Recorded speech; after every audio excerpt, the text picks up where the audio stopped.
Hello internet! If you take a look at in-game right now, you can actually check out Iuno's entire kit. And that is exactly what we'll be looking at today. I'm bringing to you guys a pre-release analysis of Iuno. Hopefully this video will help you out. If it did though, I wouldn't mind if you hit the sub button, huh? With that said, let's just jump right in. Now all the texts are available in-game, so if you want to go and take a look, you absolutely could. For this video, we'll mainly be summarizing the important parts of her kit to help you understand her quickly and completely. To start, one of the big part of her kit that allows her to shine with Augusta is her outro skill, which provides a big 50% heavy attack damage bonus. Obviously, Augusta is mainly a heavy attack damage dealer, which makes it perfect for Iuno to pair with Augusta. Speaking of stuff that works well with Augusta, Iuno's inherent skill also allows her to gain a shield based off her attack. It doesn't really work with Augusta, but it's similar to how Augusta herself works as well, right? This inherent skill's main function is to activate the new Echo set that provides massive buffs as you gain frequent shield. With a Crown of Valor set, you're looking at 30% attack and 20% crit damage at max stacks, and it's fairly easy to get with both Iuno's and Augusta's constant shield gain. This directly means you can expect very decent damage from Iuno, given how much offensive stat buffs you can obtain just from the Echo set. On that topic, interestingly enough, Iuno's second inherent skill here allows her to gain 5 stacks of Blessing of the One Light by casting her intro or Liberation. You keep this Blessing of the One Light name in your head for now, but essentially what this blessing is that it can stack up to 10 times, and that equates to a 40% all damage amplification. This buff is definitely harder to come by compared to the more common stat buffs, which makes it harder to dilute, hence more valuable. Plus, it's at a huge 40%, that is actually quite a lot. You'll see that later as well. Iuno can give this exact buff to Augusta, which is cracked, but more on that later. But so far, it is pretty clear that Iuno is designed to really pull off some great damage herself while providing great buffs for Augusta, easily taking Mortefi's slot as Augusta's best supporter. In fact, she might even overtake Mortefi's slot for GN as the best support, even without GN triggering any shields. It may not make sense now, but as we continue on with the video, it'll make more sense soon. So let's just move on. Take a look at her combos. We can start with her normal attacks, which has 2 types. One is on the ground, where she uses her moon ring to attack. But if you enter the lunar cycle, her normal attacks now launches her in midair, and now she attacks with the moon bow. Her moon bow attacks have more damage output than the grounded attacks, but it costs Forte to perform, and while doing so, you'll be gaining concerto energy, which is what you want to do. Iuno's resonant skills allows her to enter the lunar cycle state, which is essentially the moon bow state, right? But if you're already in this state, you can use an enhanced resonant skill named Arc Beyond the Edge, which actually has very solid multipliers and is considered as resonance liberation damage. This means Iuno will be mainly dealing liberation damage. But with this skill, it'll be a big source of her damage output as well, so you'll be using this a lot. Iuno's liberation itself is actually very simple though. It deals damage with solid multipliers, and it activates the lunar cycle state, which again is the moon bow state. Quite the simple ultimate. The final part of her kit will be her Forte, which the main thing is where Iuno will unlock an enhanced heavy attack upon gaining max concerto energy. It's only after you use this enhanced heavy attack that you can trigger your outro and swap to your next ally. And if you do it that way, not only you'll get a heal first of all, but more importantly, you'll activate a full moon domain, which essentially provides 1 stack of Blessing of the One Light per every shield gained within this domain. And as I mentioned earlier, this blessing maxes at 10 stacks and equates to 40% all damage amplification. That is an insane amount, especially for a DPS that can gain a lot of shield to obtain all that buff, right? And guess who gains a lot of shields constantly? Yep, it is Augusta. But at this point, we understand the main role with Iuno now. The main idea with him will be to pair her with Augusta, obviously. You want to start by gaining a Forte, activate the lunar cycle, spend the Forte with your moon bow and skills, max your concerto, and do your enhanced heavy attack. Only then you'll trigger your outro skill and activate the full moon domain. And once you do, you'll gain a lot of buffs because Augusta will be gaining a lot of shield. And once you max everything, slash away with Augusta and maximize damage output.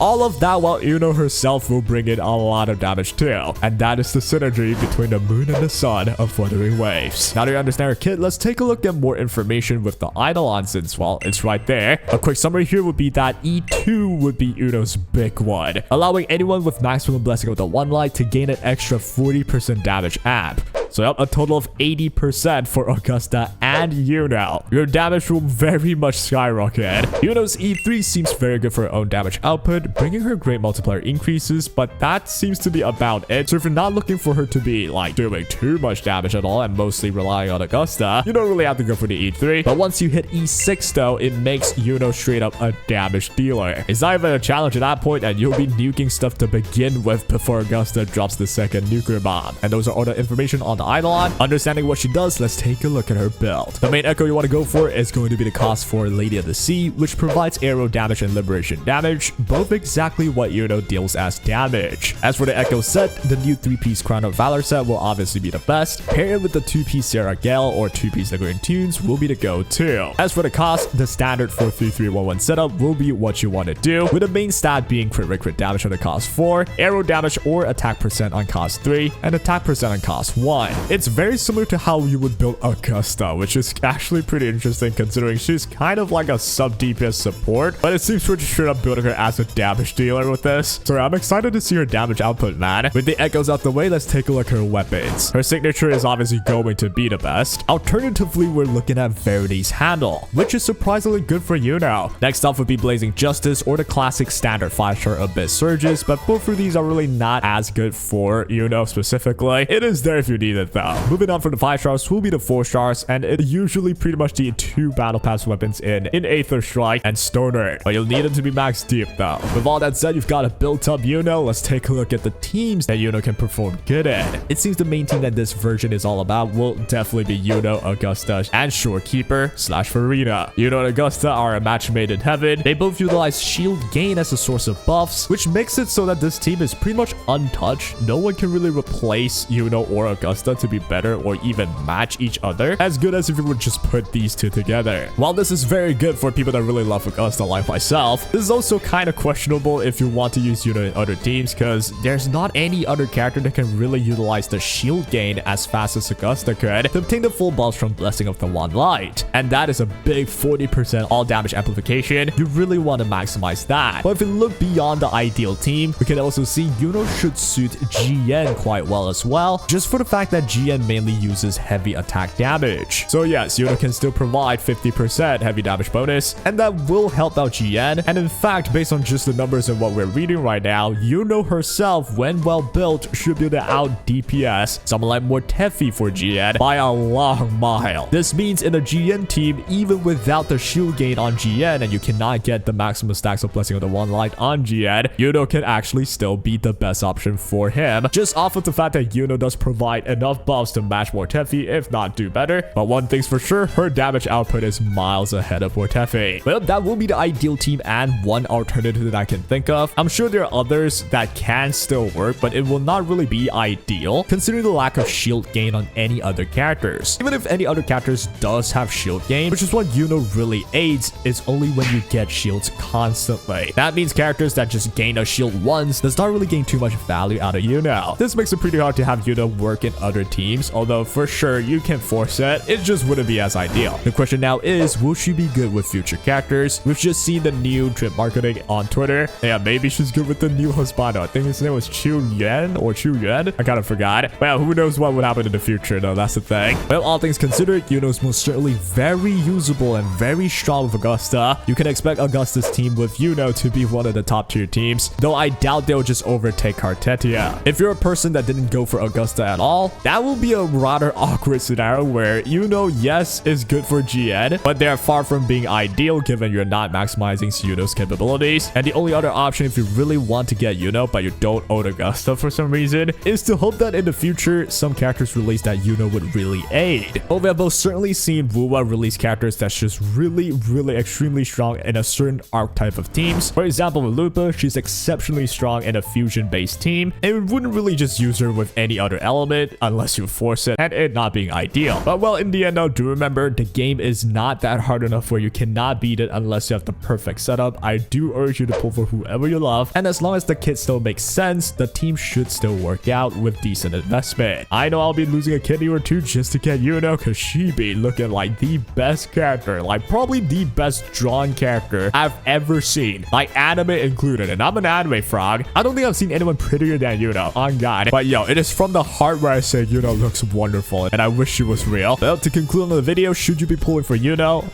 As a fan, a biased fan, yes, you should be pulling for Iuno. But as a pure meta emotionless person, yeah, you should only pull Iuno if you have Augusta and plan to play with the team. Because it is just perfect, but otherwise it's not as perfect. But, well, who is emotionless, huh? I'll be pulling for the waifu if it kills me. And that'll be it for today. I hope I helped you out, and let me know what you think about Iuno. More content to come, more helpful ones, maybe some showcases as well. I'm still, like, sorting out my schedules and stuff. But yeah, if I helped you out or if you enjoyed everything, I'd love to make the channel do better, you know what I'm saying? And that'll be all. Take care.